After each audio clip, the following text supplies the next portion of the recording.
Stock market में trading करने वाले हर ट्रेडर का एक सपना होता है कि रेगुलर कंसिस्टेंटली प्रॉफिट बनाना है। लेकिन रिजल्ट क्या होता है? सेबी के रिपोर्ट के हिसाब से 93% लॉस बनाते हैं और 7% या टॉप 10% ही उसमें से प्रॉफिट बना पाते हैं। और उसमें भी बहुत फ़िल्टर लगाया हुआ डेटा है कि काफ़ी लोग इतना प्रॉफिट बनाते हैं लेकिन उनके ब्रोकरेजेस चार्जेस और उसमें सारा पैसा गंवा देते हैं।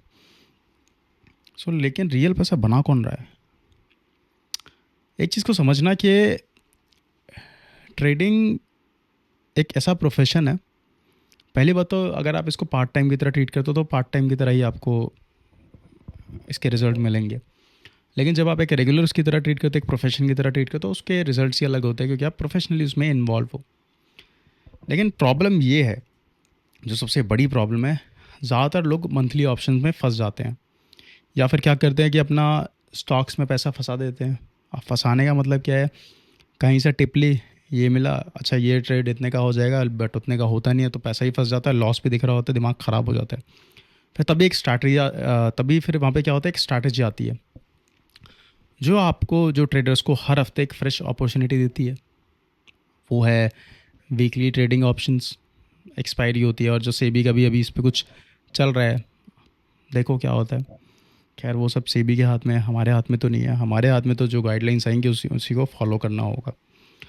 अब मेन जो चीज़ है, एक बुक भी है इसके ऊपर कि प्रॉफिटिंग फ्रॉम वीकली ऑप्शंस, जो सिंपल लैंग्वेज में आपको समझाती है कि आप वीकली एक्सपायरी का कैसे यूज़ करके एक स्टेबल प्रॉफिट बना सकते हैं। अब दिक्कत क्या होती है यहाँ पे? एक्सपायरी को सब सोचते हैं कि काफ़ी लोगों ने आजकल तो कम हो गया है, ज़ीरो टू हीरो। आपने 1,000 रुपये लगाए और आपके 50,000 बन गए, 10,000 बन गए, तो आपका ज़ीरो टू हीरो ट्रेड बन गया हो। इन सब से बात पर्दा हटाएंगे, अभी बने रहा इस वीडियो में। अब क्या होता है वहाँ पे? एक ट्रेडर होता है, मान लो कोई इसका XYZ नाम होता है। और फिर अब क्या होता है यहाँ पे?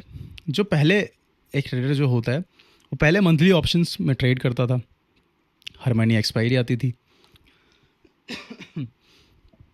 फिर क्या होता था कि जो उसका पेशेंस टेस्ट होता था वहाँ पे, अब कभी कभार क्या होता है कि मार्केट उसके अगेंस्ट भी चला जाता था। अब एक चीज़ का यहाँ पे एक चीज़ और बता दूँ, ऑप्शंस में भी दो तरीके की होती है, एक सेलिंग होती है, एक बाइंग होती है। Option buying, option selling. और मैं यहाँ पे एक और चीज़ बता दूँ, I am not a SEBI registered person कि भैया चल रहा है, ऐसा कुछ नहीं है भाई। बस एक एजुकेशन और इन्फॉर्मेशन के लिए ये वीडियो है। खैर मैं कोई ऐसी बात तो कर नहीं रहा हूँ यहाँ पे, बट फिर भी ऑन अ सेफर साइड मैं आपको बता देता हूँ।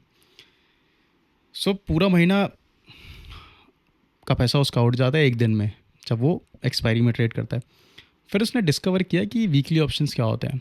अब उसके पास हर मंडे एक नया मौका मिलता है उसको, और हर थर्सडे को एक फ्रेश रिजल्ट।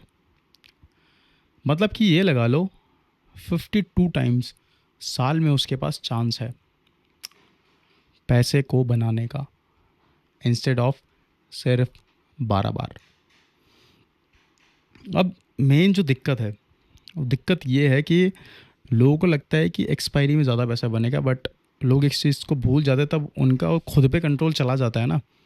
स्टार्ट तो अच्छा कर दिया, ठीक है, एक ट्रेड लूँगा, दो ट्रेड लूँगा, 10 ट्रेड लूँगा, बट 10 के कब वो 100, 100 के कब 200, 200 के कब 250 ट्रेड्स हो जा रहे हैं, पता ही नहीं चलता आपको। आपको पता भी होता है उस टाइम कि I am losing my mind, I am losing self control, but आप सोचते हो कि नहीं, बस आज में प्रॉफिटेबल होना है भाई, कुछ भी हो जाए आज तो लॉस लेके घर जाना ही नहीं है। जो बुक का जो मेन फोकस है ना, वह एक वीकली ऑप्शंस को डबल एज्ड स्वॉर्ड की तरह है। कैसे? अगर समझा कर ट्रेड करो, मतलब कि समझ कर उसको ट्रेड करो, तो प्रॉफिट की जो मशीन है ना, वो बन सकते हो।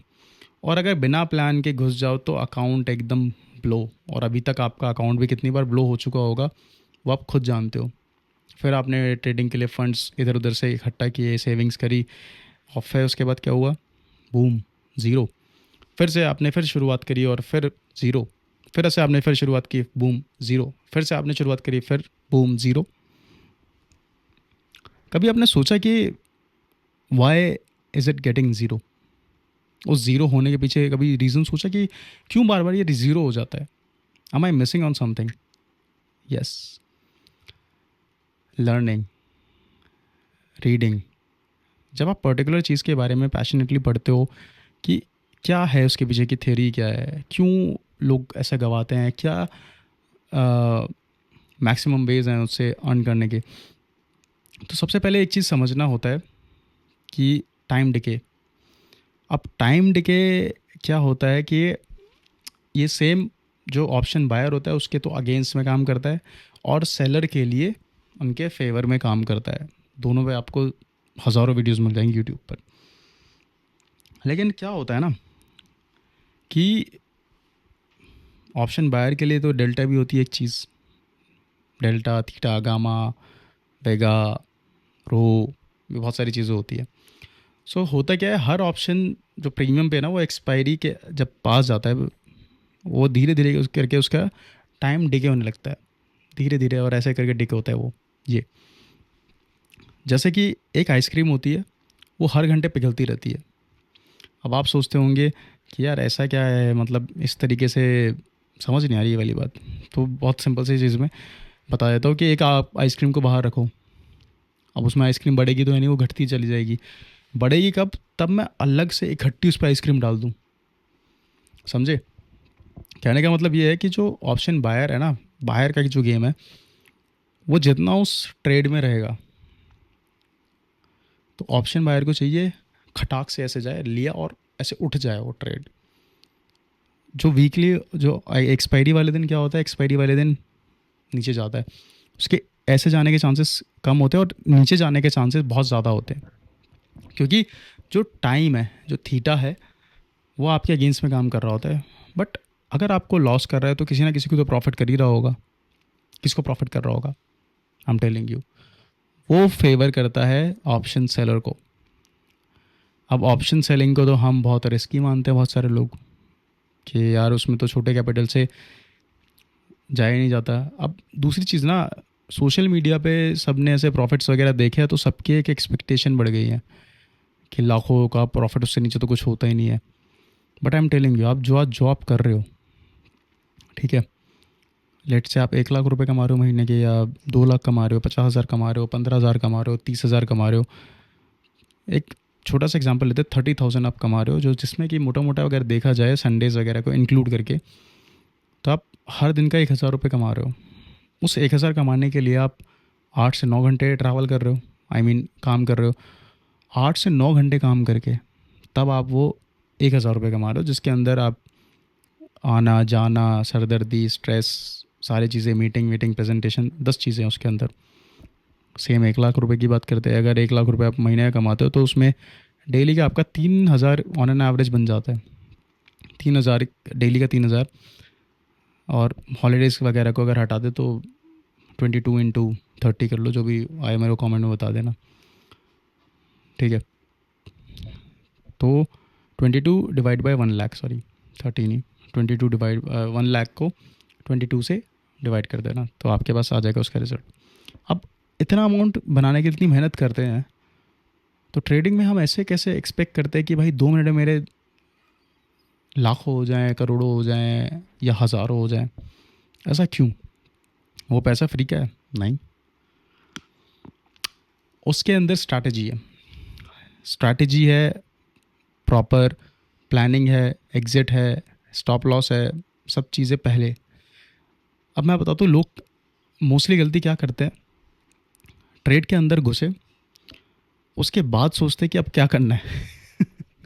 कि एक बार तो अंदर घुस गए, अब प्रभु बाहर कैसे निकला जाए यहाँ से। लेकिन बहुत सारे लोग यही कहते हैं। और एक बार 2 मिनट के लिए वीडियो पॉज करके सोचना अभी इस बात के बारे में, कि आप भी ऐसा क्या कुछ कर रहे हो कि अंदर जाने के बाद डिसाइड कर रहे हो कि मेरा ये स्टॉप लॉस होगा अगर यहाँ से नीचे चला गया। ऐसे नहीं होता।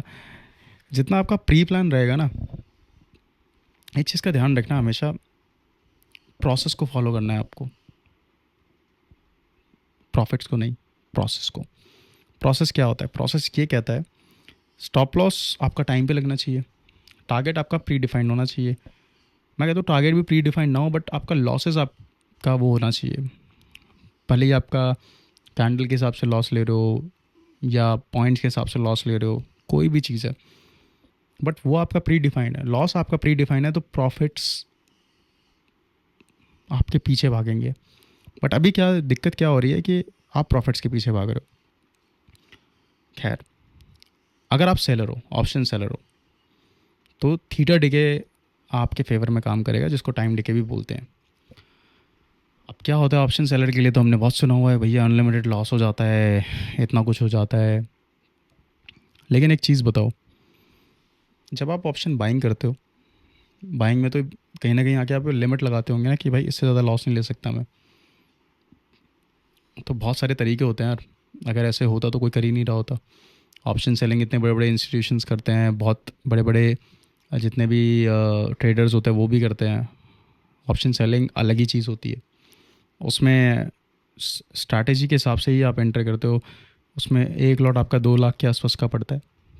और अगर आप हेजिंग करते हो, हेजिंग क्या होती है कि मान लो निफ्टी चल रहा है 25,000 पे, ठीक है, 25,000 पे निफ्टी चल रहा है, और उसके बाद आपने उसके हिसाब से मतलब दूर का 1 रुपये 2 रुपये जिसका प्रीमियम चल रहा है आपने वो ख़रीद लिया, उसके जो भी क्वांटिटी है, तो वो आपकी ऑप्शन हेजिंग होगी। वैसे हेजिंग एक सेफ्टी के लिए यूज़ किया जाता है, तो जितने पास का आप रखोगे उतने ही आपको लॉसेस के कम चांसेस होंगे। क्योंकि मान लो ना, आपने एक ऑप्शन सेल किया 100 रुपये का, ठीक है, 100 रुपये उसका प्रीमियम था, तो 100 से ऊपर जाएगा तो आपको लॉस होगा।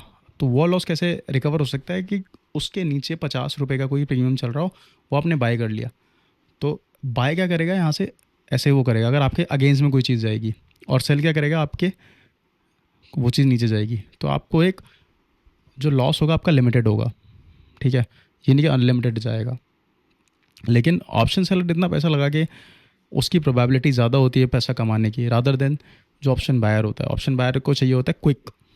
अगर क्विक मूव आपके फेवर में आया तो नो डाउट कि पैसा बनेगा वहाँ पे, बट बहुत सारे लोगों का नहीं बनता। रीज़न बीइंग, यहाँ से और ऊपर जाएगा और ऊपर जाएगा और ऊपर जाएगा, अरे नीचे आ गया यहाँ से जाएगा, जंप लेगा, ये करेगा, क्योंकि आपका टारगेट ही डिफाइन नहीं था ना। आपने बस पहले सोचा मैं यहाँ पे घुस गया और यहाँ पे अब एग्ज़िट कहाँ पे करूँ, कहीं जल्दी तो नहीं बेच रहा हूँ मैं, कहीं लेट तो नहीं कर रहा हूँ। इस तरीके से बहुत सारी चीज़ें होती हैं। तो ऑप्शन सेल करके जो प्रीमियम मिला आपको, वो एक्सपायरी के दिन ज़ीरो हो जाएगा अगर वो ओटीएम में जाता है, और वो पैसा आपके पॉकेट में आ जाएगा। इसलिए जो इस बुक के ऑथर है ना, वो कहते हैं कि भाई वीकली एक्सपायरी ऑप्शन जो selling one of the safest profit model है। लॉसेस भी होते हैं लोगों को, लेकिन मैनेज करना पड़ता है यार। मैनेज मतलब पोजीशन को मैनेज, ये नहीं कि लॉस हो गया तो मैनेज कर रहे हैं। सो अगर आप रिस्क मैनेज करो तो आप कर पाते हो। फिर उसके बाद आती है वोलेटिलिटी की, आईवी भी एक टर्म होता है इसके अंदर। सो ऑप्शंस में छोटी सी मूवमेंट भी बड़ा इम्पैक्ट डाल सकती है। अब एक बहुत सिंपल सी बात है, कोई भी चीज़ मान लो, निफ्टी, बैंक निफ्टी, कोई भी चीज़ मान लो, अगर वो 200 पॉइंट मूव कर गया तो जो उसका ऑप्शन प्रीमियम है वो डबल या हाफ हो जाता है। करेक्ट, इंडेक्स की बात कर रहा हूँ मैं, तो प्रीमियम ऑटोमेटिकली उस पर वो करेंगे, रिफ्लेक्शन ही है वो। सो इसी वजह से जो इंट्राडे ट्रेडर्स होते हैं वीकली ऑप्शंस प्रेफर करते हैं। अब आपको लग रहा होगा सेलिंग तो बहुत सही चीज़ है, तो लोग बाइंग क्यों करते हैं? तो मैं आपको बताता हूँ क्यों सेलिंग लोग करते हैं और क्यों कभी कभार बाइंग भी कर लेते हैं। होता क्या है कि जब आप सेलिंग करते हो तो सेलिंग में आपके प्रॉफिट बनाने के चांसेस ज़्यादा होते हैं, क्योंकि वहाँ पे एक ऑप्शन है। मैं बोलता हूँ एक 10 रुपये की चीज़ है, और अगर वो चीज़ ओटीएम रही बाय द एक्सपायरी, वो 10 रुपये पूरे आपके हैं। बट इस बीच में वो 10 रुपये 20 रुपये भी हो सकते हैं, 100 रुपये भी हो सकते हैं, 200 भी हो सकते हैं। उसकी प्रोबेबिलिटी कम है रादर देन अगर वो आपका ऑप्शन इन द मनी चला जाए। तो अगर वो इन द मनी ना जाए, एक्सपायरी वाले दिन नीचे हो जाए, स्ट्राइक प्राइस से नीचे खुल जाए मतलब, तो आपके मज़े हैं, वो 10 रुपये आपके हैं। सो ऐसे ही काम होता है। अब लेकिन प्रॉब्लम ये है कि ज़्यादा एक्साइटमेंट और ग्रीड में लोग ओवर ट्रेड करते हैं। ओवर ट्रेडिंग में होता क्या है कि आपके चार्जेस बढ़ जाते हैं, और आप एक टाइम पे तब फ्रेश माइंड से आते हो, तो आपके डिसीजन मेकिंग में उतनी ज़्यादा हेल्प नहीं हो पाती है। ये आपका फ्रेश माइंड था पहले, तो आपने बहुत अच्छे डिसीजन लिए, उसके बाद अब धीरे धीरे धीरे करके आप चस्का लग जाता है ना आपको। सो वीकली ऑप्शन में सर्वाइव करना है तो एक सोल्जर की तरह डिसिप्लिन तो आपको चाहिए ही चाहिए। डिसिप्लिन ऐसा नहीं कि एक ट्रेड लिया, 2 ट्रेड लिया, बट अपॉर्चुनिटी पे आपको एक्ट करना है, और अपॉर्चुनिटी नहीं है तो आपको दूर रहना है। यहाँ पे एक और स्ट्रॉन्ग पॉइंट है, जो है वही स्ट्रैटेजी जो होती है आपकी। एक डिफाइंड स्ट्रैटेजी बहुत ही ज़्यादा इंपॉर्टेंट है कि आप गेम के अंदर तो घुस गए, ग्राउंड में घुस गए, लेकिन अब यहाँ से आपको किस तरीके से आगे बढ़ना है वो आपकी स्ट्रैटेजी के हिसाब से ही होगा। अगर प्लानिंग ही नहीं है तो आप कहाँ पहुँच पाओगे? ही नहीं पहुँच पाओगे। क्योंकि देखो, रैंडमली कॉल या पुट खरीदना, उसको गैम्बलिंग कहते हैं, क्योंकि आपको पता ही नहीं आप क्या कर रहे हो। तो एक सेटअप होना बहुत ज़रूरी है, क्योंकि आपको नहीं पता ना कौन सा सेटअप चल रहा है। जैसे ट्रेंड स्ट्रांग है तो डायरेक्शनल लोग ट्रेडिंग करते हैं वहाँ पे, और अगर मार्केट साइडवेज है तो लोग ऑप्शन सेलिंग करते हैं, क्योंकि वहाँ पे मार्केट साइडवेज में क्या होता है, ना तो ऊपर जा रहा होता ना नीचे जा रहा होता। तो वहाँ पे जैसे आपने टर्म सुना होगा, स्ट्रैडल, स्ट्रैंगल, ये वाली स्ट्रैटेजी वहाँ पे यूज़ करते हैं लोग। और सबसे इम्पॉर्टेंट चीज़ है, हमें नहीं पता साइडवेज से कब वन वे डायरेक्शन में निकल पड़े, तो वहाँ पे स्टॉप लॉसेस भी लगाते हैं। वो बहुत ही ज़्यादा कंपलसरी है, क्योंकि एक गलती पूरे वीकली प्रॉफिट आपको ख़त्म कर सकती है, आपका अकाउंट ब्लो कर सकती है। ये एक्सपायरी वाले दिन हमने पास में देखा कि कितने बड़े बड़े मूव आते हैं। ऑप्शन सेलिंग की बात कर रहा हूँ, बाइंग के लिए तो बहुत फ़ायदा है ज़ीरो टू हीरो, रिमेंबर। तो अब मान लो कोई मंडे है, मंडे को मार्केट ट्रेंड करता है, तो कोई बंदा है, कोई ट्रेडर है, वो उसको एनालाइज करता है, ट्यूसडे को एंट्री लेता है और थर्सडे एक्सपायरी पे अपना प्रॉफिट बुक करके शांति से बैठ जाता है। अब दिक्कत क्या होती है, मान लो आपको फर्स्ट ट्रेड में ही लेट से XYZ अमाउंट का प्रॉफिट हो गया, जो आपकी उम्मीद से परे था। तो आप सोचते हो कि भाई आज तो मस्त पहली ट्रेड में प्रॉफिट हो गया। फिर आपको लगता है कि यार एक काम करता हूँ, पहले ट्रेड में हो गया, फिर तो आज तो सही देना, आज और कर लेता हूँ। फिर आप दूसरा ट्रेड लेते हो, दूसरा ट्रेड लिया आपने, तो वहाँ पे आपको और प्रॉफिट हो गया, अमाउंट डबल हो गया। अब आप सोचते हो कि डबल हो गया, अब हो सकता है तीसरे वाले में और डबल हो जाए। तीसरे में जाते हो, वो अमाउंट 75% रह जाता है 100% का। फिर आप सोचते हो कि यार अभी तो मैंने 100% प्रॉफिट देखा था, अब 75 हो गया, एक काम करता हूँ, एक ट्रेड लेता हूँ और 100% करके इसको निकल जाऊँगा। और वो 75% जो बचा था आपके अकाउंट में, वो हो जाता है -10%। फिर आपको लगता है कि यार बस एक काम करता हूँ, जितना भी ब्रोकरेज वगैरह खर्चा है वो उस पर करता हूँ ट्रेड, और फिर निकल जाऊँगा। एंड बूम, आपका +100% -30% में चला जाता है, और फिर धीरे धीरे वो और ख़त्म होने की तरफ भागता है। अब आप कोई देखो, बहुत सारे लोगों के साथ ये चीज़ ना भी होती हो, और ना इसलिए मैं बोल रहा हूँ कि ना होती, क्योंकि वो डिसिप्लिन रहता है। अगर उनका टारगेट है एक दिन का कि भाई मुझे इतना बनाना है, 2%, 3%, 10%, वो उनकी कैपिटल के ऊपर है यार। तो आप देखते हो कि यार इतना तो बन गया हमारा, चलो ठीक है, पहले उसमें बन गया तो बंद, आउट, बंद। मार्केट को देखना ही नहीं, मार्केट गड्ढे में जाए, हवा में जाए, कहीं भी जाए, नहीं देखना। That is discipline. आपको जितना प्लानिंग के साथ चलोगे ना, क्योंकि मार्केट में क्या होता है, हर सेकंड अपॉर्चुनिटी आपके लिए। अगर आप बैठे रहोगे तो हर सेकंड अपॉर्चुनिटी, हर second I am telling you, हर सेकंड आपको लगेगा यहाँ पे आपका ट्रेड बन सकता है, यहाँ पे ये हो सकता है। लेकिन अगर आपने सोचा है, और डिसिप्लिन देखो हर चीज़ में है। मान लो डेली के आपको 2 ही ट्रेड लेने हैं, ये भी एक डिसिप्लिन है। डेली आपको 4 ट्रेड लेने, ये भी डिसिप्लिन है। डेली का आपका ये टारगेट है, वो अचीव करना है, ये भी डिसिप्लिन है। डेली अगर आप उस टारगेट पे नहीं पहुंच पा रहे, उससे पहले आपका स्टॉप लॉस हिट हो गया, ये भी एक डिसिप्लिन है। So discipline is destiny. अगर आपका डिसिप्लिन बढ़िया तो आपकी डेस्टिनी भी बढ़िया होगी। सो हर ट्रेड पे स्टॉप लॉस लगाना तो बहुत ज़्यादा ज़रूरी है। स्टॉप लॉस की बात आपने हर जगह सुनी होगी, बट नहीं लगाते लोग। 2 तरीके से स्टॉप लॉस लगता है, एक ऑन स्क्रीन लगता है और एक यहाँ लगता है। स्क्रीन वाला कभी धोखा नहीं देता, बट यहाँ वाला हमेशा धोखा देता है। बहुत बार बहुत सारे लोग यहाँ भी लगा के रखते हैं। उसका रीज़न है कि इतनी जल्दी जल्दी नहीं कर पाते, मतलब हाथ पे चलाने पड़ते हैं उसमें बहुत जल्दी जल्दी। I am talking about the scalping. अगर स्कैल्पिंग में बहुत सारे लोग आपने देखा हो तो कभी अपने कैपिटल का 2 से 3% से ज़्यादा कोई रिस्क नहीं लेता। कि भाई मान लो किसी कैपिटल 1 लाख है, अब उसको 2-3 हज़ार रुपये के आसपास का लॉस लेना है, और उससे बाद अगर वो पहले हिट हो गया या पहले उसका प्रॉफिट हिट हो गया, तो उससे उसका कॉन्फिडेंट बढ़ता है कि कम से कम आप एक ऐसी चीज़ कर रहे हो जिसमें एक प्लानिंग है। ये नहीं कि रैंडमली आया, रैंडमली कुछ भी ले लिया और रैंडमली कुछ भी बेच दिया, नहीं।